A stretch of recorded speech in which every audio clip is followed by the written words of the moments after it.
welcome to the Deep Dive.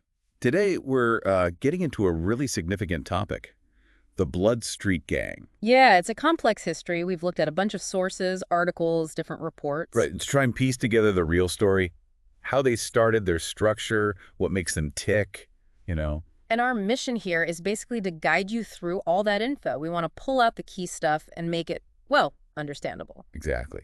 We know folks want to get the important details, but quickly, without getting totally swamped. Hopefully hit some of those aha moments along the way. Okay, so let's kick things off. The Blood Seeds. They started in Los Angeles, right, back in 1972. That's the starting point, LA, 72. And the names that pop up are Sylvester Scott and Benson Owens. Scott and Owens. Yeah. And the main reason they formed was, what was it again? Competition, really. It was a direct response to the Crips, who were getting pretty powerful back then. So not just general rivalry, but actual conflict. Oh, yeah. The sources mention a specific incident, an attack. Raymond Washington, some other Crips members. They went after Scott and Owens at Centennial High in Compton. Wow. Okay. That sounds like a major catalyst. It really seems like it. And right after that, Sylvester Scott starts the first kind of Bloods group, the Pure Street Boys. Pure Street Boys.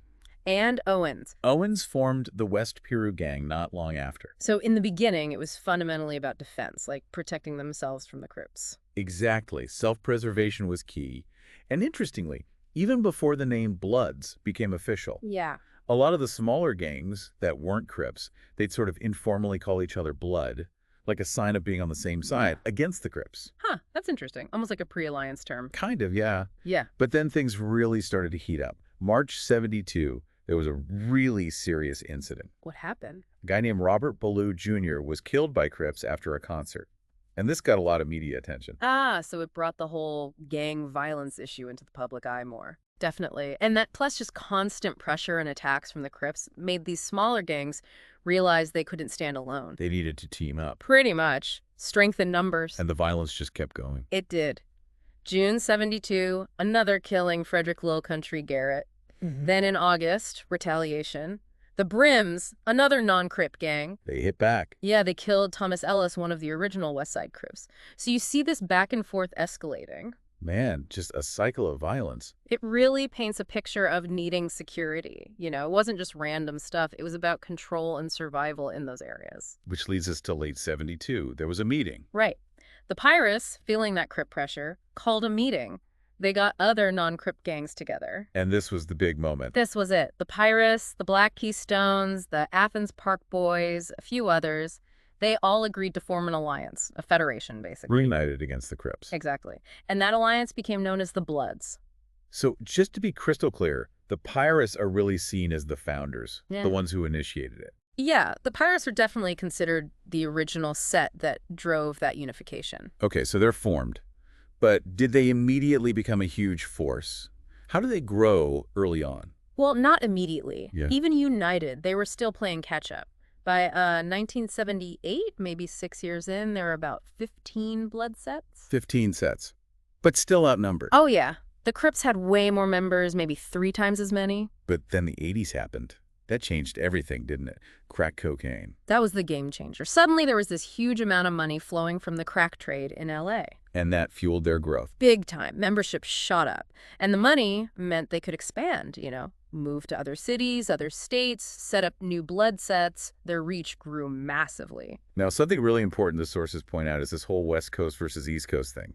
The United Blood Nation, UBN. Right. It's crucial to understand people hear Bloods, but it can mean the original West Coast groups, or it can mean the United Blood Nation, the East Coast Bloods. They're technically different groups. Very different origins, yeah. West Coast Bloods started in the 70s against the Crips. UBN, the East Coast Bloods, that started much later in 1993, and it started inside prison. Inside, which one? Rikers Island in New York. Specifically, the George Machen Detention Center, GMDC. So why did they form in prison? Again, it came down to protection. African-American inmates there were apparently getting pressured, targeted by the Latin Kings and the Nidetas. Other big prison gangs. Exactly. So the UBN formed as a sort of coalition, mainly African-American street gangs banding together inside for safety. And how did that jump from prison to the streets? Well, as the guys who formed or led the UBN inside got released, they went back to their neighborhoods in New York, other East Coast cities. And they took the name and structure with them. Pretty much. They started recruiting on the outside, establishing the Bloods' identity there. Okay.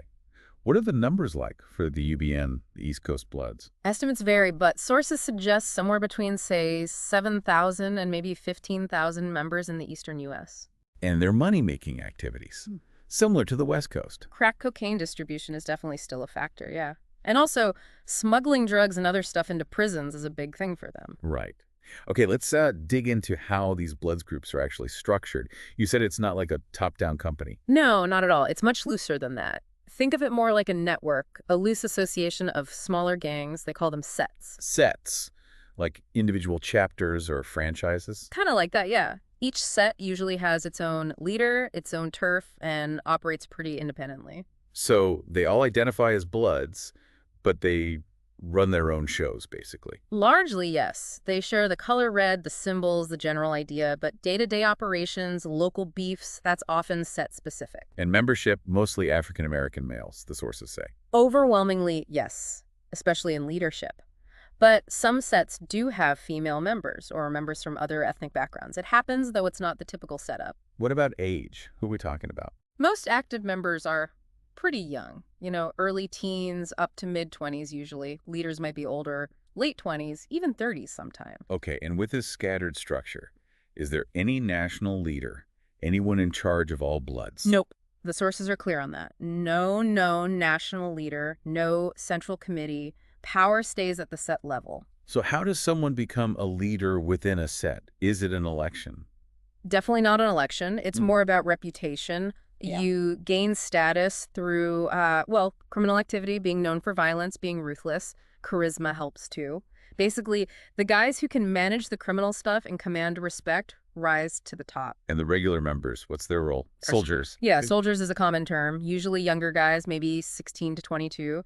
Their job is often to, use violence when needed, defend the set's reputation, retaliate against rivals, follow the leader's orders. We also saw the term associates. Who are they? Associates aren't full members, but they hang around, identify with the gang, maybe help out with stuff. Our sources sadly note that women involved are often in this category, and sometimes exploited, used to carry weapons or drugs, things like that. That's rough.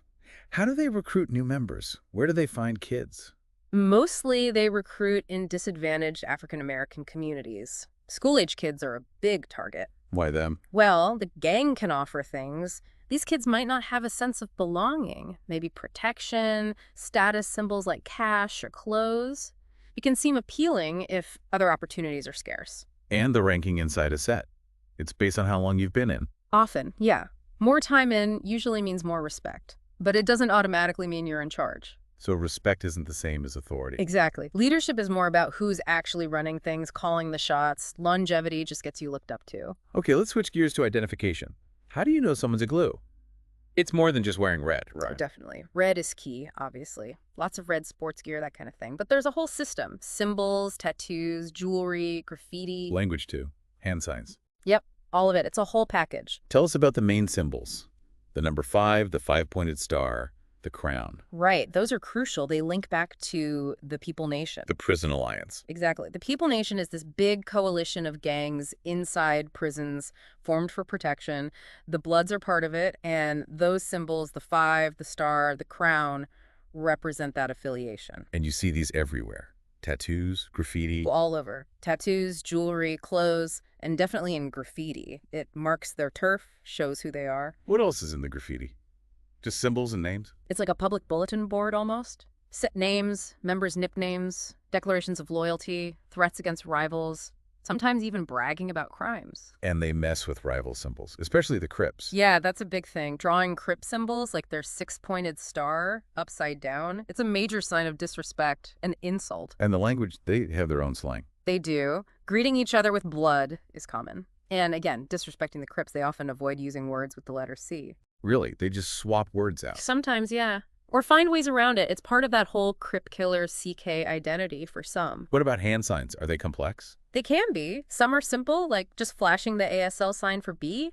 Others are more intricate, using both hands to make phrases or identifiers. It's a way to communicate visually, quickly. And the East Coast Bloods, the UBN, they have their own specific marks. They do. The most well-known is probably the dog paw mark. Dog paw. Yeah, usually 3 dots burned onto the right shoulder, often with a cigarette. It's like an initiation mark for UBN. They also use bulldogs and bulls as symbols sometimes. Okay. The sources listed a ton of different blood sets. Can you mention some of the big ones, maybe where they're based? Sure.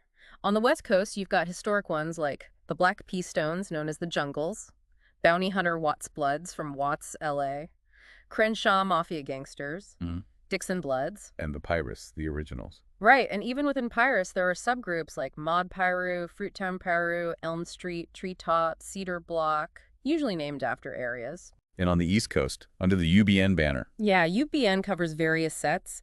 Nine Trey Gangsters is probably one of the most famous or infamous. Sex Money Murder is another well-known one. It really shows how fragmented yet connected it all is. What about allies and enemies? Who do Bloods typically align with, and who are their main rivals? Well, the biggest rival is, and always has been, the Crips. That's foundational. Right. Other rivals often include Florencia 13, folk nation gangs like the Gangster Disciples, MS-13, Tiny Rascal Gang. It can vary locally, though. And allies. Allies often include the Black Gorilla family, Black Pea Stones, though complex history there. Sometimes even groups you wouldn't expect, like the Italian Mafia in certain NY contexts, Juggalos, Latin Kings, though also rival sometimes, Mongrel Mob. Wow, quite a mix. The People Nation Alliance is key. UBN, usually seen as allies despite separate origins, Vice Lords, and even the Aryan Brotherhood in some prison situations. It's complicated. Definitely sounds like it. Alliance is a convenience sometimes. Often, yeah. Prison dynamics especially create strange bedfellows. Okay, last big area. What do they actually do, and how widespread are they now? What are the main criminal activities? It's a pretty long list, unfortunately. Drug trafficking is huge, always has been. But also assault, car theft, burglary, carjacking, drive-bys, extortion, murder, identity fraud, robbery. A wide range of street crime. And numbers-wise and geographically. Yeah. What are the estimates today? Total membership estimates run from maybe 7,000 up to 30,000 across all sets. That's a big range. It is. It's hard to get exact numbers. Geographically, they're documented in at least 33 U.S. states. 33. Yeah, plus Guam and internationally, too, Canada, specifically Montreal and Toronto. And disturbingly, they're known to have members in the U.S. military, both stateside and overseas. That's quite a reach. Okay, so wrapping up this deep dive, we started back in 72 LA, the Bloods forming essentially for protection against the Crips, Scott and Owens, the Pyrus. Then the huge expansion fueled by crack cocaine in the 80s, and that key difference between the West Coast originals and the East Coast UBN, which started later in prison. We also talked about the structure. Not one big organization, but this loose network of independent sets. Right, each with its own leaders, its own turf. And we covered how they identify themselves. The color red, sure, but also the symbols, the tattoos, the graffiti, the slang, the hand signs. Hopefully getting into that history and structure gives everyone listening a clearer picture beyond just the headlines. It's a complex social phenomenon, for sure. Absolutely. And it makes you think, given that the initial reason for forming was self-protection, what does that say about the communities where these gangs first emerged? What were the conditions that made that necessary? That's a really important question to consider. The social dynamics, the lack of opportunity, the need for safety. Definitely food for thought. Thanks for taking this deep dive with us today.